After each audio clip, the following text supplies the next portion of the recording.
Sabre's further along than I probably really anticipated it would ever get. And for me, it's really about having a positive impact and changing my industry, because I don't want people to have to go through what I went through to make it. And, for me, I talk about this a little bit more now than I used to. I was never really open to talking about how, challenging it was for me when I started in the business right after losing my mom. And, I was having like such bad panic attacks and crazy anxiety, and, having to find myself as a person in my early 20s, with, no real support system around me, because like when my mom passed, my dad moved to Florida, and I was just basically on my own, trying to figure out life at that time. And that's a very critical transition from like college to the real world, when you don't have your identity's not firmed up yet. You don't have the confidence that you would if you were already successful or settled into something, and so on and so forth. So, I think part of like my living in fear of everything, being taken away, and waking up every day knowing that there's people nipping at my heels, that are working harder than me, that are smarter than me, that are better looking, that are more charismatic, and all that stuff. I that's, also what motivates me. But the thing is, at the same time, I really don't see anybody as competition. So it's, for me, it's all about collaboration. Like whoever it is out there that sees me as their biggest competition, I would call up tomorrow, hang out with, give all of my trade secrets to, educate, train as much as I possibly could, and say, yo, let's work together. Let's do some deals. There's enough for everybody, right? I heard something this morning and it was phenomenal. It speaks exactly what you just said. I've never met a winner that spends a second of their time tearing down another winner, or even paying attention to what another winner is doing to a very big extent. But there are a lot of losers who spend a lot of time tearing down winners and not actually doing anything but spending their time looking at their stuff on the phone. So dead though, right? It is, man. But we can change it like through this content. And when I say losers, I don't mean that in a mean way. I mean, man, like if you're spending your time in a hole of negativity, like I've been through places that we probably have more in common than you may think.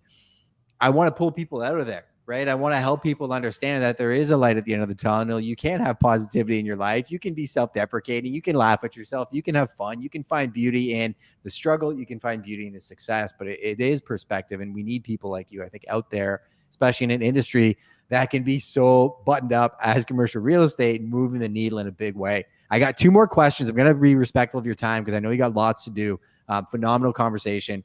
We got Iris Vanderplug. She's in commercial actually, and she's a monster. How do you suggest a new commercial real estate agent should canvas national brands like the ones you work with? Look at her going straight for the jugular. I love it. That's awesome. Yeah, no, I love that question. And I'd love to connect offline so we could have a more in-depth connection. And I'd love to, give you the insights on really how to do it. But, first and foremost, you gotta kind of start somewhere, right? So you like baby steps. Somebody like myself could really give you specific advice and guidance based on, what it is that you're focused on now, where you live, the type of business that you would like to work on, because, national brands like a Jiffy Lube, account is very different than working on the Lululemon account, and I lean more towards the Lululemon, the sexy kind of emerging concept stuff that I'm proud to actually,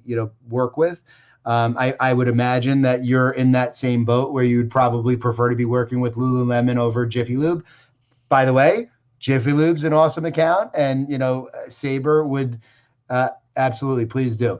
But SABRE as a whole works on all different types of businesses. The tools that you would need in order to do that well, I can share with you. But the reality is, like everything that we do is I do the entire, I probably shouldn't show this map actually, but I do the entire strategy. My answer to you is when I actually landed the Chipotle account in 2003 and brought them to New York. How did I do that?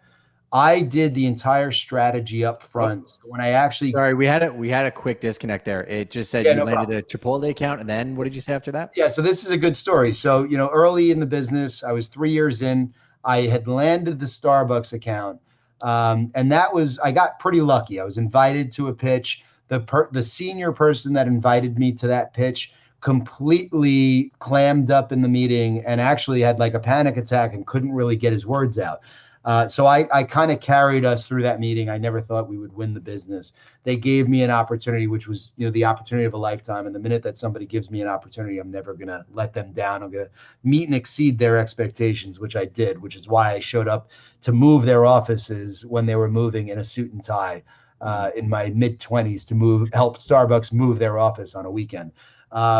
So, and by the way, we still represent Starbucks today. So it's going above and beyond. But with Chipotle, when I discovered Chipotle when I was visiting friends in Los Angeles, I literally sat down at my desk when I got back and I studied as much about the concept as possible. I learned that lunch was extremely important to them, lunch and dinner, and in suburban markets, parking was extremely important and whatnot. So I designed the entire strategy for my market before I even picked up the phone and pursued them trying to start that conversation. So I knew that if I was willing to put in that work and that time and energy and create the strategy up front without ever knowing if I'd be able to work with them or not, I would never lose that time, right? Because even if I didn't get the Chipotle account, my brain thinking in that way and learning how to process that stuff was very valuable for me, especially at that stage of the business.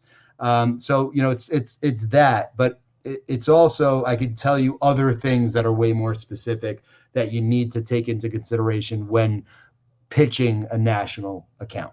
Which you knocked it out of the park. I think people in this industry are funny. They think, oh, I showed that house, wasted my time. They didn't buy it. I'm like, now I have market knowledge. I want to get in every house out there so that when I'm getting a listing on that street, I've been in the houses, right? It's all perspective. One last question. Sorry, go really quickly though, but that is the difference maker. Yeah. You have to realize if you plan to win the end game, right? The marathon, forget the sprint. If you want to finish first in the marathon, you have to understand that even something that could potentially be the biggest waste of time ever that does not put money in your bank account is not a waste of time. 100%. You're a student of everything. Forever.